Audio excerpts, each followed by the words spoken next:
શું ક્યારે એવું બન્યું છે કે શબ્દોએ આપણને કોઈક ભ્રમણામાંથી બહાર કાઢ્યા હોય?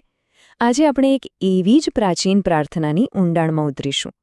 આ ખાલી શબ્દોનો સંગ્રહ નથી, પણ હજારો વર્ષોથી માનવતાની સૌથી ઊંડી ઈચ્છાઓનો એક નકશો છે. ચાલો સાથે મળીને આ સફર શરૂ કરીએ. આ છે એ મૂળ મંત્ર. એના ઊંડા અર્થમાં ઉતરીએ પહેલાં ખાલી આ શબ્દોના કંપનને અનુભવીએ. દરેક શબ્દમાં એક અજીબ શક્તિ અને શાંતિ છુપાયેલી છે, જેને આજે આપણે સમજવાની કોશિશ કરીશું. તો સવાલ એ છે કે આ પ્રાચીન શબ્દોનું આજના જીવન માટે શું અર્થ છે? આગામી થોડી મિનિટોમાં આપણે આ શ્લોકને 3 ભાગમાં વહેંચીને એના મૂળ સુધી પહોંચવાનો પ્રયત્ન કરીશું. જુઓ, આ કોઈ સામાન્ય પ્રાર્થના નથી. આ તો માનવ જીવનના 3 સૌથી મોટા સંઘર્ષોની વાત કરે છે, જે સાચું નથી એમાંથી સાચા તરફ જવાની, અંધારામાંથી પ્રકાશ તરફ જવાની અને મૃત્યુના ડરમાંથી આઝાદ થવાની. આ એક એવી યાત્રા છે જે આપણા સૌની છે. તો આપણી સફરનું પહેલું મુકામ? સત્યની શોધ. આપણે બધાએ જાણવા માંગીએ છીએ કે આ જીવનમાં શું વાસ્તવિક છે અને શું ફક્ત એક ભ્રમ છે. પ્રાર્થનાની શરૂઆત થાય છે અસતોમાં સદ્ગમય. અહીં અસતનો મતલબ ખાલી ખોટું બોલવું એ નથી. ના, એનો મતલબ છે એ બધું જ જે ટકતું નથી, જે આજે છે ને કાલે નથી, જે આપણી પકડમાંથી સરકી જાય છે. તો અસત્ય એટલે શું? એકદમ સાદી ભાષામાં કહીએ તો ભ્રમણાની સ્થિતિ. દાખલા તરીકે, આપણે સોશિયલ મીડિયા પર કોઈની એકદમ પરફેક્ટ લાઈફ જોઈએ છીએ અને એને સાચી માની લઈએ છીએ, ખરું ને? પણ હકીકત તો કંઈક અલગ જ હોય છે. બસ આ જ છે અસત, જેનાથી આ પ્રાર્થના આપણને બહાર નીકળવાનો રસ્તો બતાવવા કહે છે. તો અહીંયા છે ને, બે દુનિયાનો તફાવત બિલકુલ સાફ દેખાય છે. એક બાજુ છે ભ્રમણા, જે ક્ષણિક છે, અસલી નથી, અને બીજી બાજુ છે શાશ્વત સત્ય, જે ક્યારેય બદલાતું નથી, જે હંમેશા ટકી રહે છે. પ્રાર્થના બસ આ બીજા રસ્તા પર લઈ જવાની અરજ છે. એટલે પહેલી માંગણી, પહેલું આહ્વાન એ જ છે કે મને આ પડછાયાની દુનિયામાંથી બહાર કાઢો અને જે અસલી છે, જે વાસ્તવિક છે, એના પ્રકાશમાં લઈ જાઓ. મને એ સત્યનો અનુભવ કરાવો જે કાયમ માટેનું છે. ચાલો હવે આગળ વધીએ. યાત્રાનો બીજો તબક્કો. અને આ એક એવો અનુભવ છે જે આપણા બધા સાથે જોડાયેલો છે. અંધારામાંથી બહાર નીકળીને પ્રકાશમાં જવાની ઈચ્છા.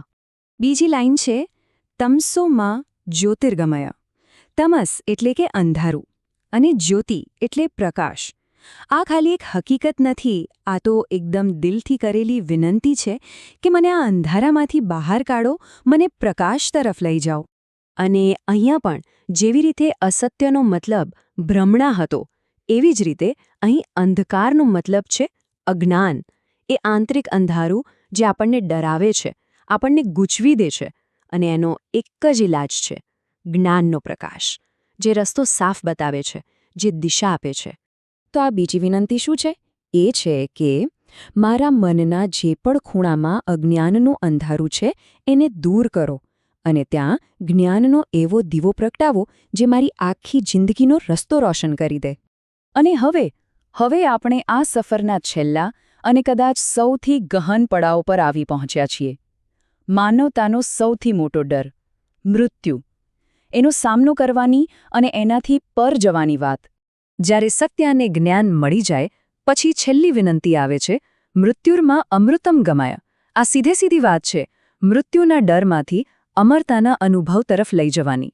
અહીં એક બહુ જ ઊંડું સત્ય ખુલે છે કે આપણી અસલી ઓળખ આ શરીર નથી જે એક દિવસ નાશ પામવાનું છે. ના, આપણી અસલી ઓળખ તો એ આત્મા છે જે શાશ્વત છે, અમર છે. શરીરનો અંત છે પણ આત્માનો નહીં. અને જેવું આ જ્ઞાન થાય ને, મૃત્યુનો ડર ઓગળવા લાગે છે. એટલે જ આ છેલ્લી વિનંતી છે મોક્ષ માટે, એટલે કે જન્મ મરણના ફેરામાંથી સંપૂર્ણ મુક્તિ માટે. આ એક એવી આકાંક્ષા છે જેમાં આપણે આપણા સાચા અમર સ્વરૂપને ઓળખીને પરમ શાંતિમાં એક થઈ જઈએ. તો સત્ય, પ્રકાશ અને અમરતાની આ સફર પછી છેલ્લે એક શબ્દ આવે છે. એક એવો શબ્દ જે આખા અનુભવનો સાર છે. પ્રાર્થનાનો અંત થાય છે 3 વાર શાંતિ બોલીને. કેમ 3 વાર? પહેલી શાંતિ આપણા પોતાના મન માટે, આંતરિક શાંતિ. બીજી આપણી આસપાસની દુનિયા સાથેની શાંતિ. અને ત્રીજી એ દૈવીય શક્તિઓ તરફથી મળતી શાંતિ. આખી યાત્રાનું અંતિમ પરિણામ, અંતિમ ફળ આ જ છે. તો ટૂંકમાં કહીએ તો આ પ્રાર્થના આપણને 3 મુખ્ય વસ્તુઓ શીખવે છે. ભ્રમણાઓથી પર જઈને સત્યને શોધવું, અજ્ઞાનના અંધારાને દૂર કરી જ્ઞાનનો પ્રકાશ ફેલાવો અને શરીરના નાશના ડરને પાર કરીને આપણા અમર સ્વરૂપને ઓળખવો. અને અંતે એક સવાલ જે વિચારવા જેવો છે. આજની આ ભાગદોડ અને ભ્રમણાઓથી ભરેલી દુનિયામાં શું આ પ્રાચીન રસ્તો, સત્ય, જ્ઞાન અને આંતરિક શાંતિનો રસ્તો પહેલા કરતાં પણ વધારે જરૂરી નથી બની ગયો? આના પર જરૂર વિચાર કરજો.